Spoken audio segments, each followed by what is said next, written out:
Road ప్రమాదాల నివారణకు స్థానికులకు అవగాహన కల్పించారు Alwal traffic ACP Venkatareddy. Over speed, drunk and drive, driving signal jump, అదేవిధంగా డ్రైవింగ్ సెల్ ఫోన్లు వాడటం వల్ల జరిగే ప్రమాదాలు వివరించారు. నిబంధనలు ఉల్లంఘిస్తే ఏ సెక్షన్ల కింద కేసు నమోదు చేస్తారో వివరించారు. మైనర్లకు వాహనాలు ఇవ్వొద్దని వారి తల్లిదండ్రులకు సూచించారు. ట్రాఫిక్ రూల్స్ బ్రేక్ చేస్తే చర్యలు తప్పవని హెచ్చరించారు ఏసీపీ.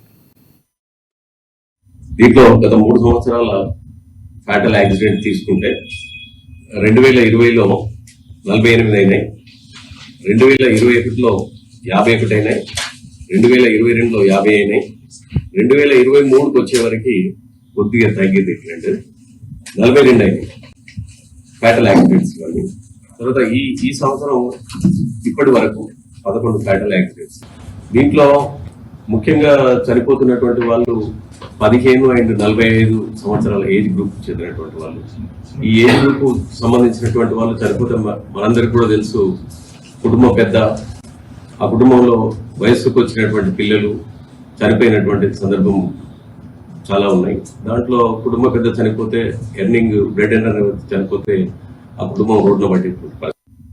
దీంట్లో గత 3 సంవత్సరాల ఫ్యాటల్ యాక్సిడెంట్ తీసుకుంటే 2020లో